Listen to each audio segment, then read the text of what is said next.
রাসূল সাল্লাল্লাহু আলাইহি সাল্লাম বলেন, ওয়াল্লামুকুম বিশাইইন, আমি তোমাদের কিছু শিখিয়ে দিব। শোনো, তুদরিকুনা বিহি মান সাবাকাকুম, যারা তোমাদের আগে চলে গেছে তাদের তোমরা পেয়ে যাবা, সেই সম্মান তোমরা পেয়ে যাবা। অত্তাসবিকুকুম মান বাদাকুম, আর তোমাদের পরে যারা আসবে এরকম বিত্তশালী তাদেরকে তোমরা পেয়ে যাবা। ওয়ালা ইয়াকুনু আহাদুন আফজালা মিনকুম, তোমাদের চেয়ে ওই ব্যক্তির চেয়ে আর কেউ সম্মানী হবে না। তবে তোমরা যেটা বলবা সেটার মতো কেউ বললে। শোনো, নিরাশা হচ্ছ কেন? এমন কিছু বলে দিব যাতে সম্পদশালীরা যে মান মর্যাদায় চলে গেছে তাতে চলে যাবা, ভবিষ্যতে যারা যাবে তাদেরকেও পেয়ে যাবা, সবচেয়ে উত্তম হয়ে যাবা তোমরা। কালুবালা, হ্যাঁ বলেন সেটা কি? তাহলে তো খুব ভালো কথা, বলেন সেটা কি? তখন রাসূল সাল্লাল্লাহু আলাইহি সাল্লাম বললেন, তুসাব্বিহুনা তুহাম্মিদুনা ওয়া তুসাব্বিহুনা ওয়া তুকাব্বিরুনা ওয়া তুহাম্মিদুনা সালাসুনা মাররা, 30-33 বার করে সুবহানাল্লাহ, আলহামদুলিল্লাহ, আল্লাহু আকবার বলবা। 33 বার করে সুবহানাল্লাহ, আলহামদুলিল্লাহ, আল্লাহু আকবার বলবা। এখানে সবটাই 33। সাহাবী বললেন, ভালো কথা, ঠিক আছে, আমরা করব। সুমা রাজা আহলুল ফুকারায়, কয়েকদিন পরে আবার গরিব মানুষেরা চলে আসলো রাসূলের কাছে। আল্লাহ রাসূল বললেন, কি ব্যাপার, ঘটনা কি? তখন তারা বলল, সামিয়া ইখওয়ানুনা ফামা ফালু মা ফালনা, আমার ধনী ভাই বোনেরা এটা শুনে নিয়েছে যে ওরাও তাসবিহ তাহলিল শুরু করেছে, আমরা যেটা এখন করছি সেটা তো তারা শুনে নিয়েছে, তারাও তো করছে। তখন রাসূল সাল্লাল্লাহু আলাইহি সাল্লাম আগের কথা থেকে ফিরে আসলেন, এসে বলছেন, ফজলুল্লাহ ইউতি মান ইয়াশা, দেখো আল্লাহর অনুগ্রহ, আল্লাহ যাকে ইচ্ছা তাকে দেন, কিছু করার নেই। বুখারী মুসলিম। কি বুঝলেন? রাসূল সাল্লাল্লাহু আলাইহি সাল্লাম আগে যা বলেছিলেন পরে তা বললেন না, এবং এরা এসব তাসবিহ তাহলিল করতে পাবে না তাও তিনি বললেন না।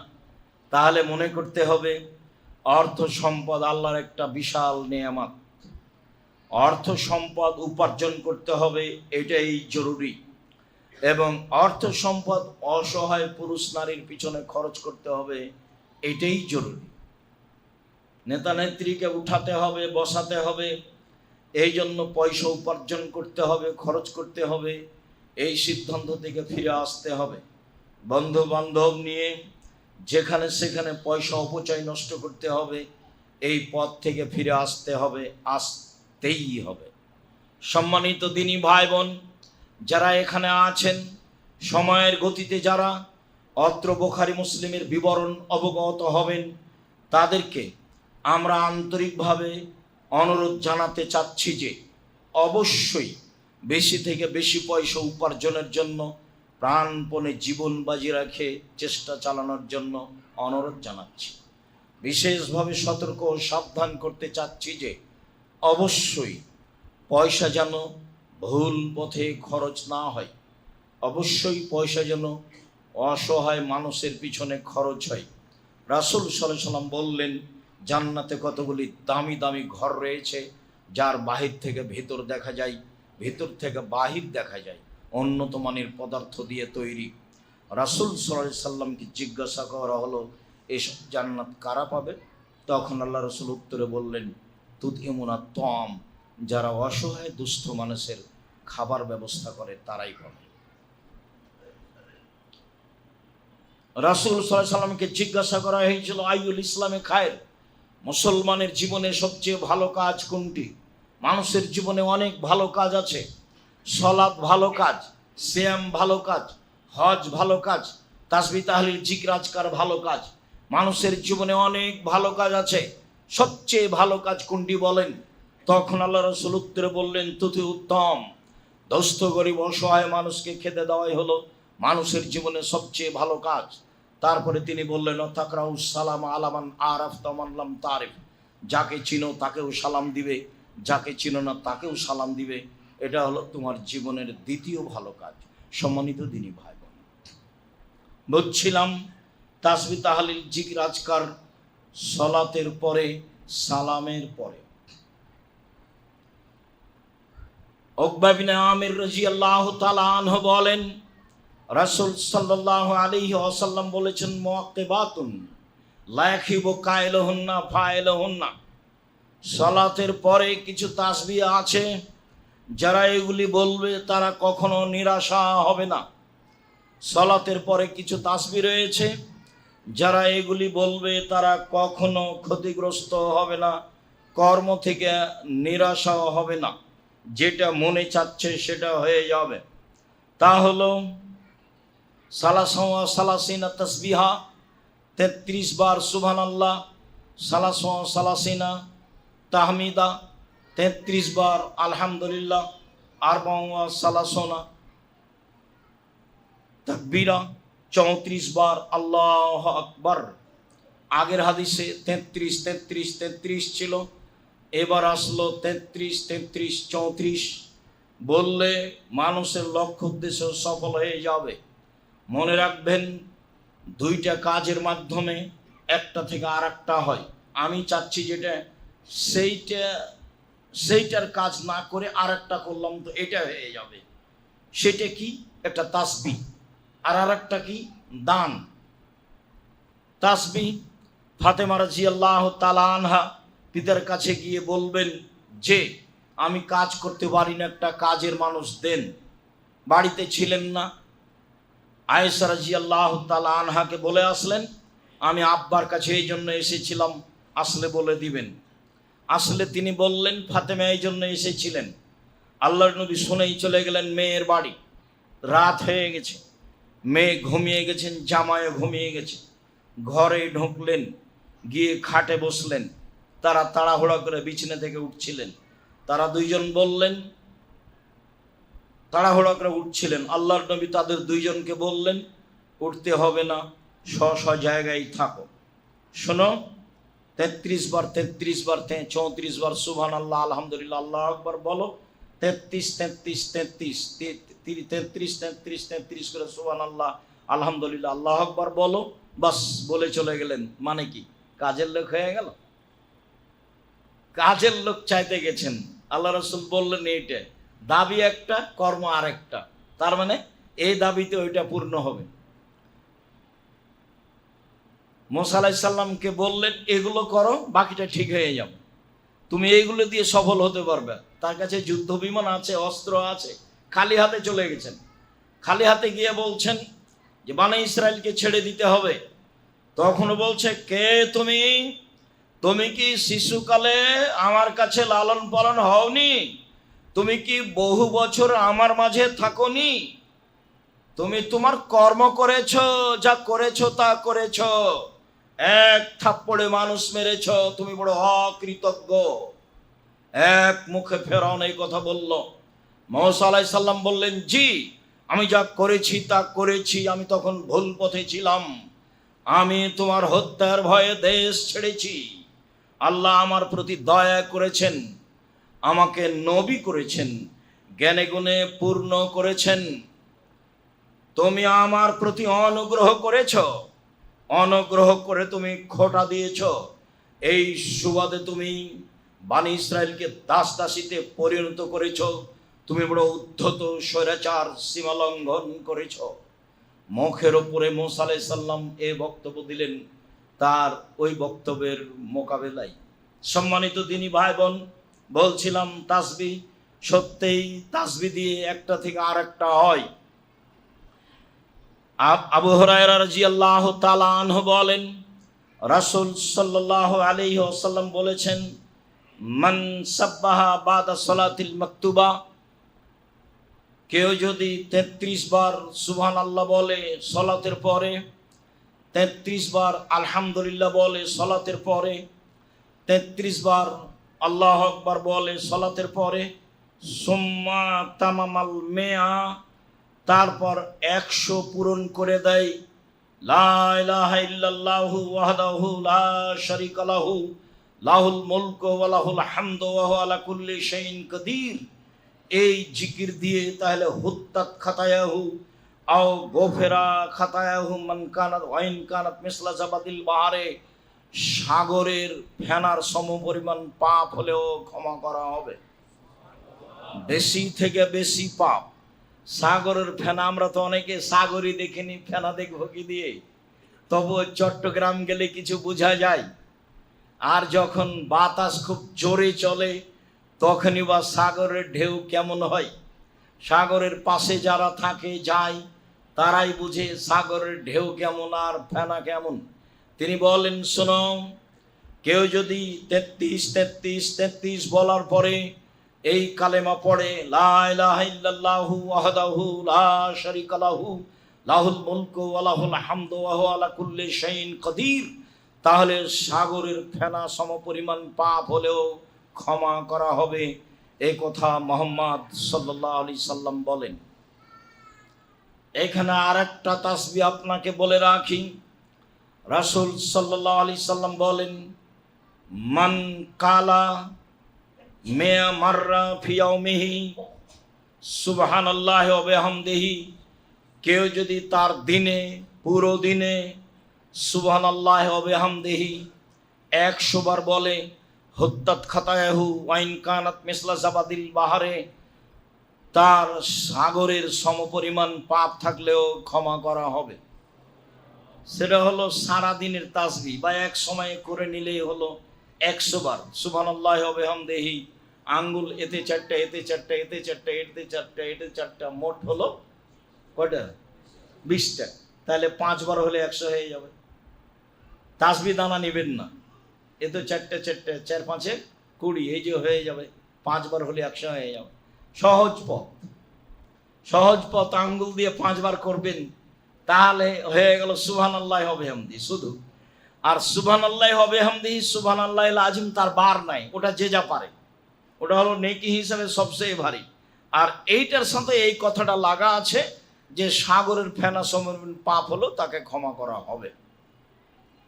উকবা ইবনে আমির রাদিয়াল্লাহু তাআলা আনহু বলেন, আমারানি রাসূলুল্লাহ সাল্লাল্লাহু আলাইহি সাল্লাম আন আকরা বাদা সালাতিল মাকতুবা বিল মুআব্বিজাত, সূরা ফালাক এবং সূরা নাস পড়ব সালাম ফিরার পরে। আমাকে এ আদেশ দিয়েছেন রাসূল সাল্লাল্লাহু আলাইহি সাল্লাম। অন্য বর্ণনায় এসেছে রাসূল সাল্লাল্লাহু আলাইহি সাল্লাম আমাকে আদেশ করেছেন সালাতের পরে, ফরজ সালাতের পরে সূরা ইখলাস, সূরা ফালাক, সূরা নাস পড়ব, এ আদেশ দিয়েছেন। উকবা ইবনে আমির রাদিয়াল্লাহু তাআলা আনহু অন্য এক বর্ণনায় বলেন, মানুষ যদি সকালে ইখলাস ফালাক নাস 3 বার পড়ে, বিকালে ইখলাস ফালাক নাস 3 বার পড়ে, তাহলে তার জীবনের সব উদ্দেশ্য পূর্ণ হবে এবং কোনো কাজে সে বিফল হবে না, সফল হবে। এই কথা উকবা ইবনে আমির রাদিয়াল্লাহু তাআলা আনহু বলেন যে রাসূল সাল্লাল্লাহু আলাইহি সাল্লাম আমাকে এভাবে বলতে আদেশ করেছেন। সাদ রাদিয়াল্লাহু তাআলা আনহু কানা ইউআল্লিমু বানিহি বিহালাল কালিমা ওয়া ইয়াকুলু কানা নবী সাল্লাল্লাহু আলাইহি সাল্লাম ইয়াকুলু বাদা সালাতিল মাকতুবা। সাদ রাদিয়াল্লাহু তাআলা আনহু একটি দোয়া তার সন্তানকে শিখাতেন, যেই দোয়াটি রাসূল সাল্লাল্লাহু আলাইহি সাল্লাম সালাতের পরে বলতেন, তা হচ্ছে আল্লাহুম্মা ইন্নী আউযু বিকা মিনাল জুবনে ওয়া আউযু বিকা মিনাল বুখলে ওয়া আউযু বিকা মিন আরদালিল উমরে ওয়া আউযু বিকা মিন ফিতনাতিদ দুনিয়া ওয়া আযাবিল কবরে। হে আল্লাহ, আমি তোমার কাছে বাঁচতে চাচ্ছি ভীরুতা হতে। হে আল্লাহ, আমি তোমার কাছে বাঁচতে চাচ্ছি কৃপণতা হতে। হে আল্লাহ, আমি তোমার কাছে বাঁচতে চাচ্ছি দুনিয়ার ফিতনা ফাসাদ ঝামেলা হতে। হে আল্লাহ, আমি তোমার কাছে বাঁচতে চাচ্ছি কবরের শাস্তি হতে। আউযুবিকা মিন আরযালিল উমরে, আমি তোমার কাছে বাঁচতে চাচ্ছি অথর্ব অচল বয়স পাওয়া পৌঁছে যাওয়া হতে। এক, তোমার কাছে বাঁচতে চাচ্ছি ভীরুতা হতে, কোনো কাজে পিছে হটা হবে না, সাহস করে ব্যবসা করতে হবে, সাহস করে কাজে নামতে হবে, সাহস করে যে কোনো কাজে আল্লাহর উপরে ভরসা করে নেমে যেতে হবে। হবে কি হবে না এত সন্দেহের মধ্যে থাকা হবে না, মানুষই কাজ করতে পারে, পদক্ষেপ নিয়ে আল্লাহর উপরে ভরসা করে কাজে নেমে যেতে হবে, নইলে আপনি ভীরু মানুষ। আউযুবিকা মিনাল জুবনে, আমি তোমার কাছে ভীরুতা থেকে বাঁচতে চাই, ভীরু হয়ে বসবাস করব কেন। আউযুবিকা মিনাল বুখলে, তোমার কাছে কৃপণতা থেকে বাঁচতে চাচ্ছি, কোনোদিন কৃপণতা ভিতরে ঢোকাবেন না। কেউ চেয়েছে সে মদ খায়, গাঁজা খায়, বৃত্তশালী হোক না কেন, যেই হোক হাতিতে করে চড়ে থাক আর ঘোড়ায় চড়ে থাক, হাত পাতলে আপনি তাকে 2 টাকা 1 টাকা একটা কয়েন 5 টাকা দিয়ে দিবেন।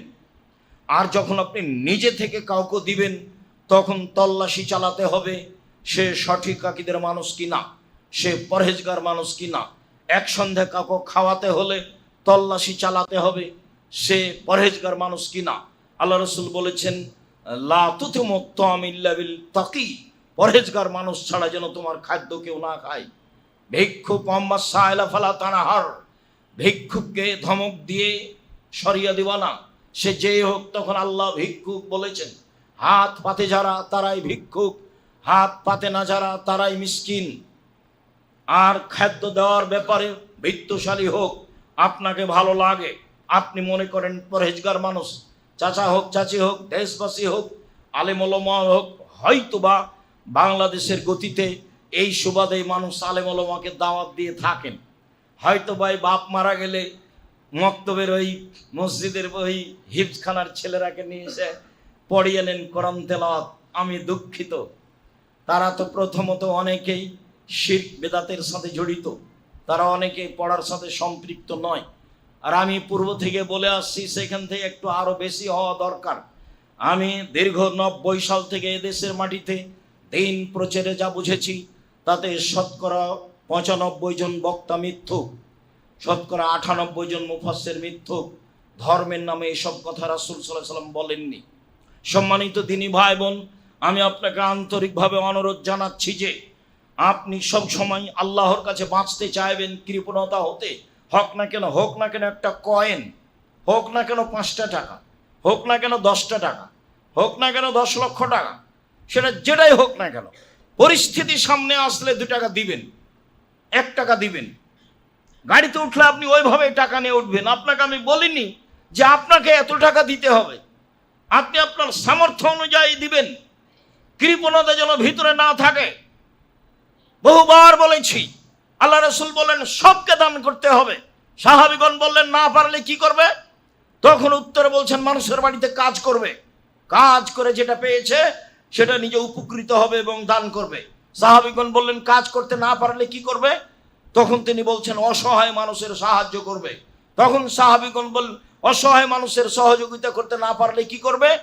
তখন আল্লাহ রাসূল বলছেন তাহলে নিজেকে পাপ থেকে ঠেকিয়ে রাখবে, এটাই তার জন্য সাদাকা।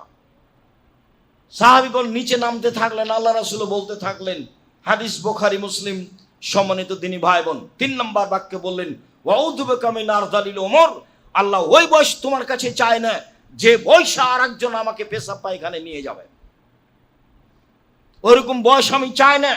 দিন রাত বলতে হবে, প্রত্যেক সালাতের পরে সালাম ফিরার পরেও আগে বলতে অভ্যাস যেতে হবে ওয়াউযুবিকা মিন আরযালিল উমর, আল্লাহুম্মা আউযুবিকা মিনাল জুবনি ওয়াউযুবিকা মিনাল বুখলি ওয়াউযুবিকা মিন আরযালিল উমর ওয়াউযুবিকা মিন ফিতনাতিদ দুনিয়া।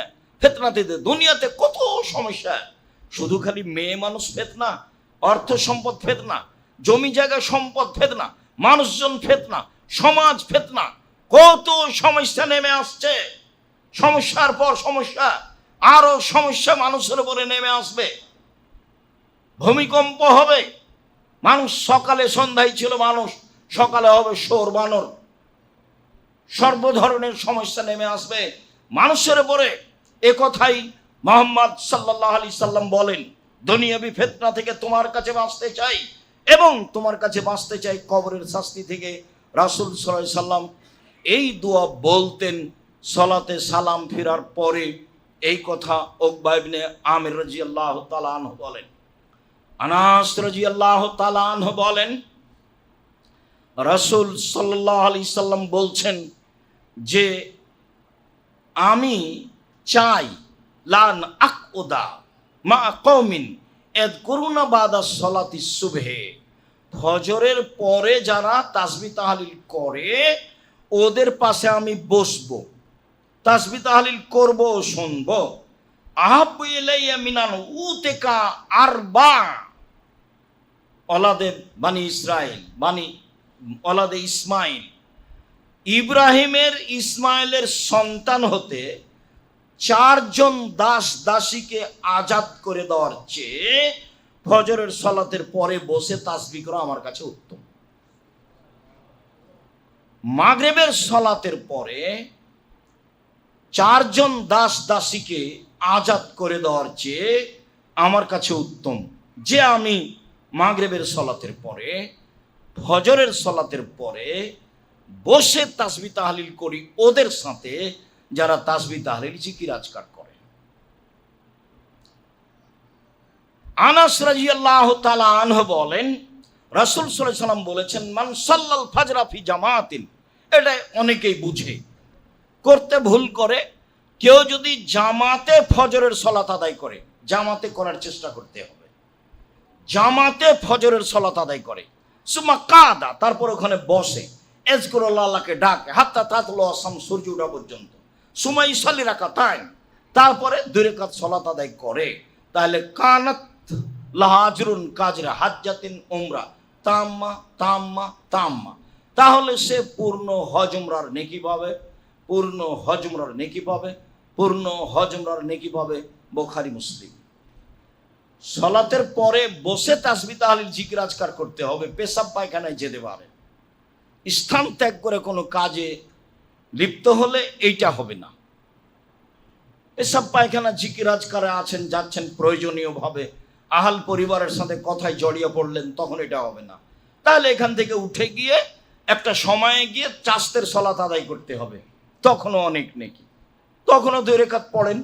এমনিতেই বলা আছে, যখন আমাদের এখানে খুতবা আরম্ভ হয় তখনই প্রথম খুতবাই বলা ছিল সম্ভবত যে 2 রাকাত সালাত সূর্য ওঠার পরপরই তার নাম হলো ইশরাকের সালাত, 7টা 8টা 9টার দিকে তার নাম হলো চাস্তের সালাত, 10টা 11টার সময় তার নাম হলো আওয়াবিন, সালাতুল আওয়াবিন, আওয়াবিনের সালাত। মাগরিবের পরে নেই, এগুলো ওটা ভুল হয়ে গেছে তাদের ওই পদ্ধতি।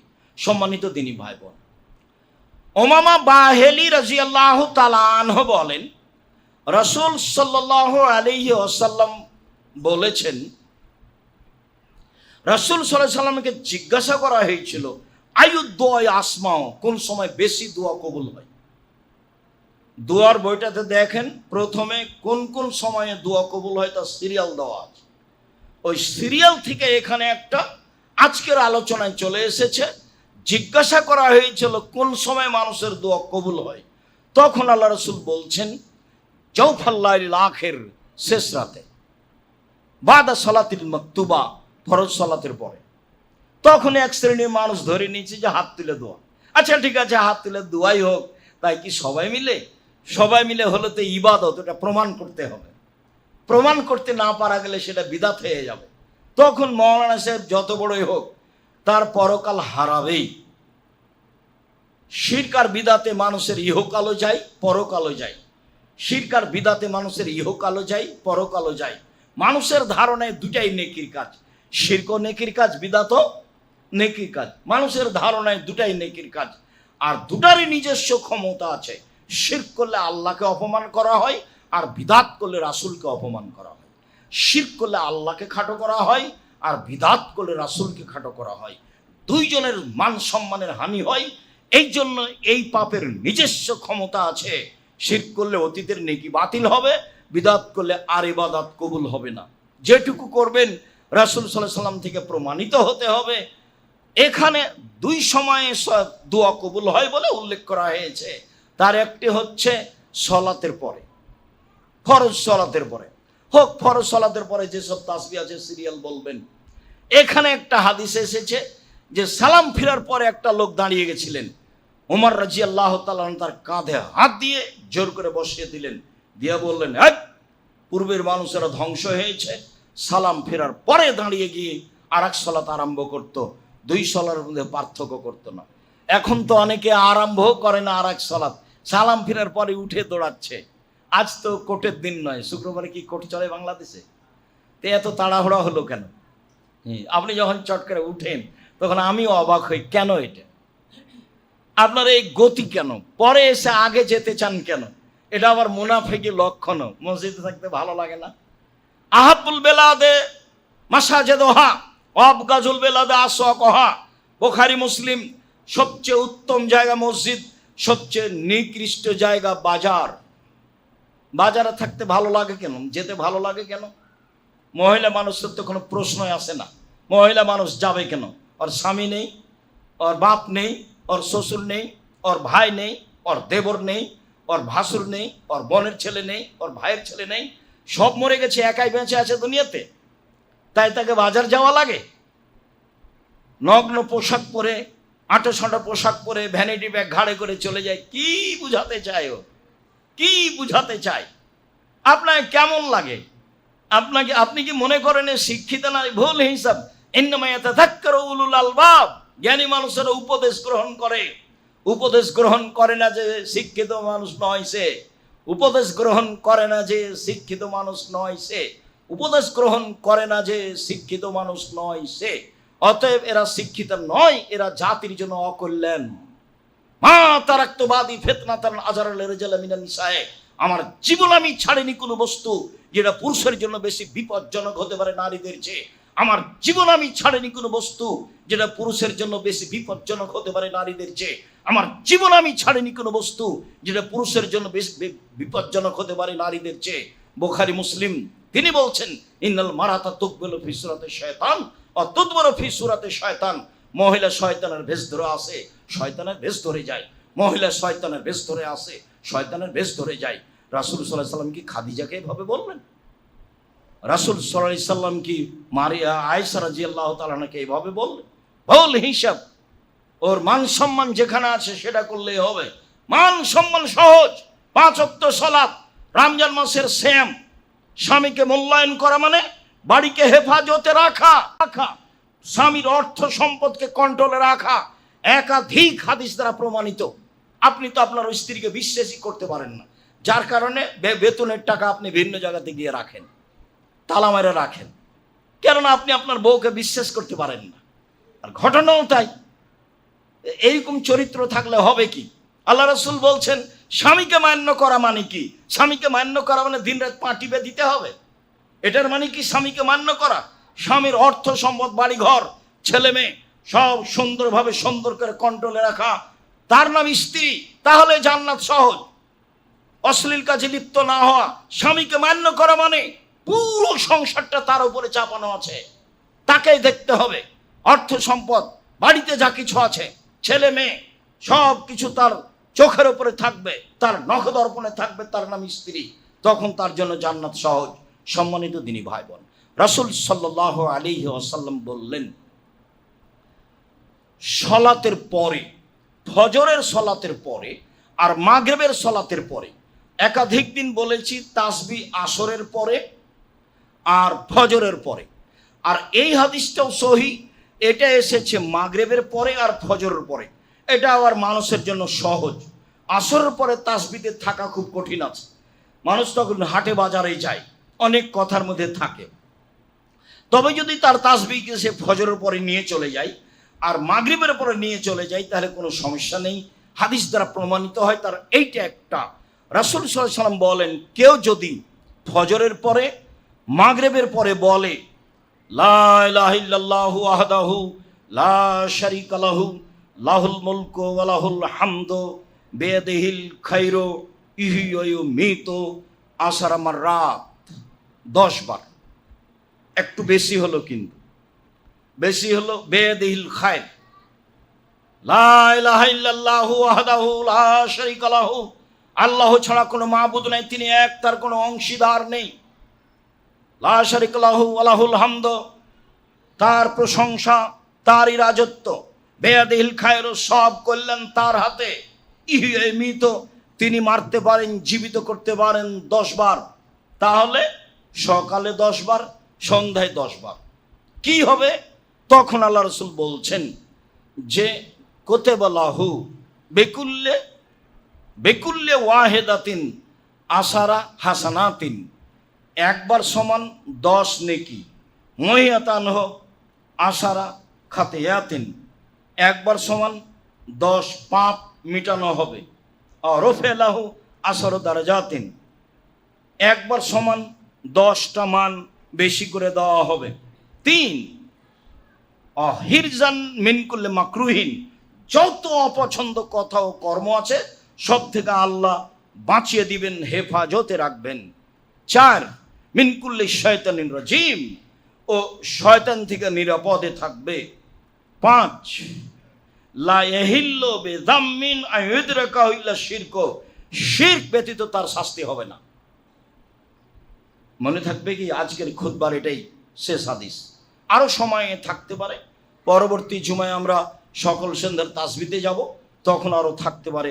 সম্মানিত দিনী ভাই বোন, আবার একটু বুঝেন তো, মাগরিবের পরে, ফজরের পরে লা ইলাহা ইল্লাল্লাহু ওয়াহদাহু লা শারীকা লাহু লাহুল মুলকু ওয়া লাহুল হামদু ওয়া হুয়া আলা কুল্লি শাইইন কাদির, এটুকু তো মুখস্থই আছে।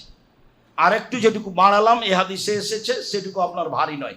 বিয়াদিহিল খাইরু ইহয়ুমিত, জীবিত রাখতে পারেন, মারতে পারেন, মানে এটা তার ক্ষমতার মধ্যে রুকে দেওয়া হয়েছে, এই জন্য এত দাম।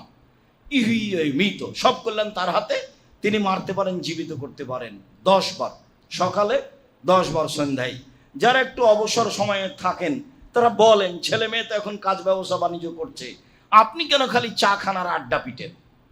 আপনার এই অভ্যাস কেন?